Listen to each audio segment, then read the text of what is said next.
people and to the world.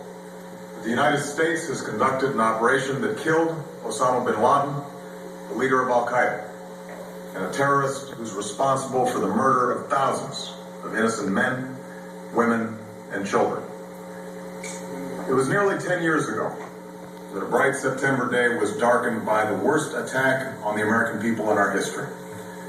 The images of 9/11 are seared into our national memory.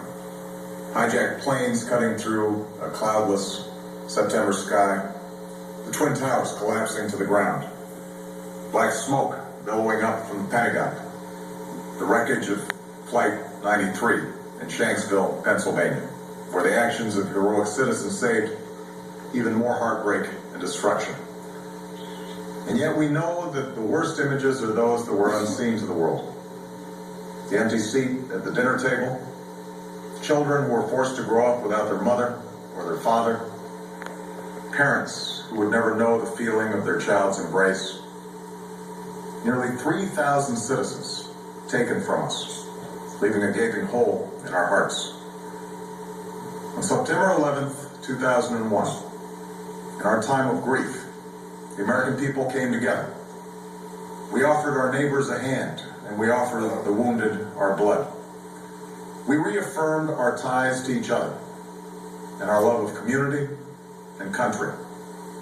On that day, no matter where we came from, what God we prayed to, or what race or ethnicity we were united as one American family. We were also united in our resolve to protect our nation and to bring those who committed this vicious attack to justice. We quickly learned that the 9/11 attacks were carried out by Al-Qaeda, an organization headed by Osama bin Laden, which had openly declared war on the United States and was committed to killing innocents in our country and around the globe. And so we went to war against Al-Qaeda to protect our citizens, our friends, and our allies. Over the last 10 years, thanks to the tireless and heroic work of our military and our counterterrorism professionals, we've made great strides in that effort. We've disrupted terrorist attacks and strengthened our homeland defense. In Afghanistan, we removed the Taliban government, which had given bin Laden and Al-Qaeda safe haven and support. And around the globe, we worked with our friends and allies to capture or kill scores of Al-Qaeda terrorists, including several who were a part of the 9/11 plot. Yet, Osama bin Laden avoided capture and escaped across the Afghan border into Pakistan. Meanwhile, Al-Qaeda continued to operate from along that border and operate through its affiliates across the world. And so shortly after taking office, I directed Leon Panetta, the director of the CIA, to make the killing or capture of bin Laden the top priority of our war against Al-Qaeda, even as we continued our broader efforts to disrupt, dismantle, and defeat his network. Then, last August, after years of painstaking work by our intelligence community, I was briefed on a possible lead to bin Laden. It was far from certain, and it took many months to run this thread to ground. I met repeatedly with my national security team as we developed more information about the possibility that we had located bin Laden hiding within a compound deep inside Pakistan. And finally, last week, I determined that we had enough intelligence to take action and authorized an operation to get Osama bin Laden and bring him to justice. Today, at my direction, the United States launched a targeted operation against that compound in Abbottabad, Pakistan. A small team of Americans carried out the operation with extraordinary courage and capability. No Americans were harmed. After a firefight, they killed Osama bin Laden and took custody of his body. His leader and symbol, and has continued to plot attacks against our country and our friends and allies. The death of bin Laden marks the most significant achievement to date in our nation's effort to defeat Al-Qaeda.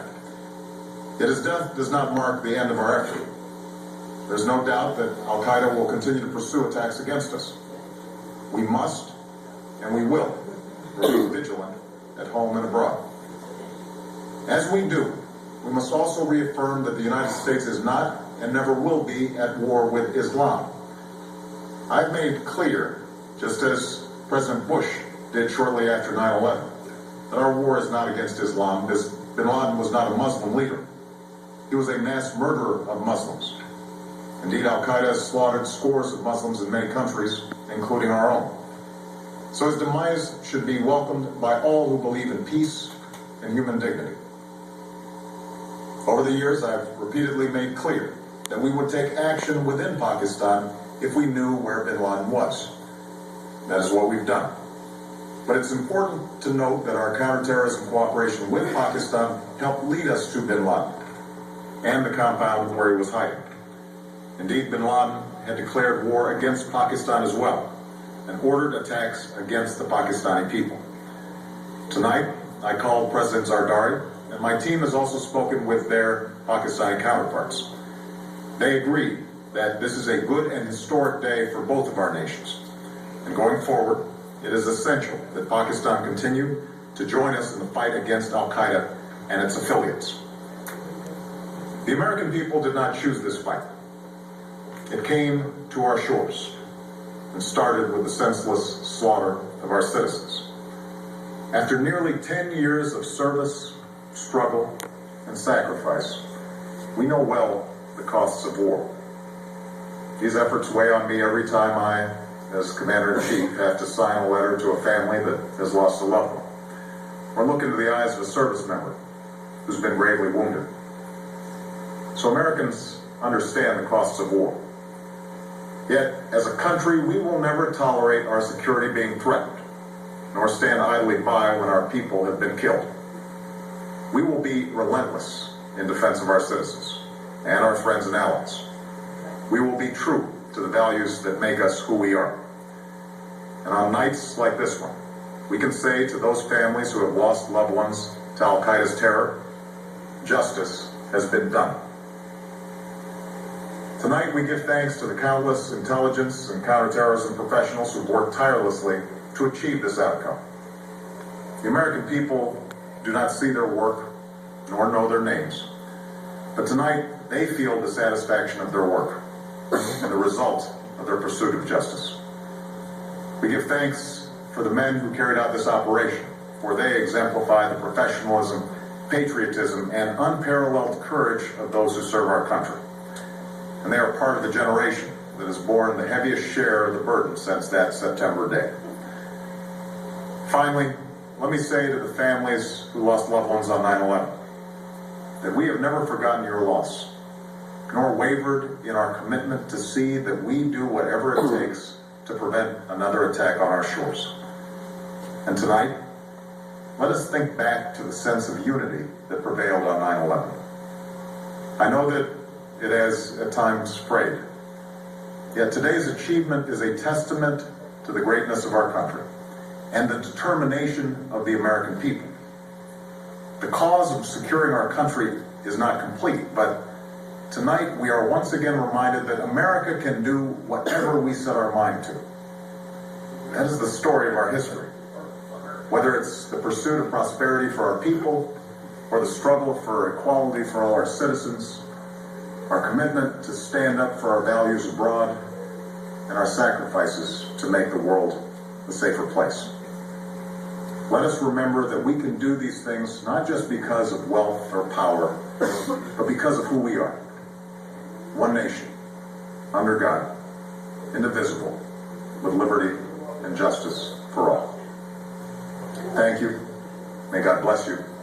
And may God bless the United States of America.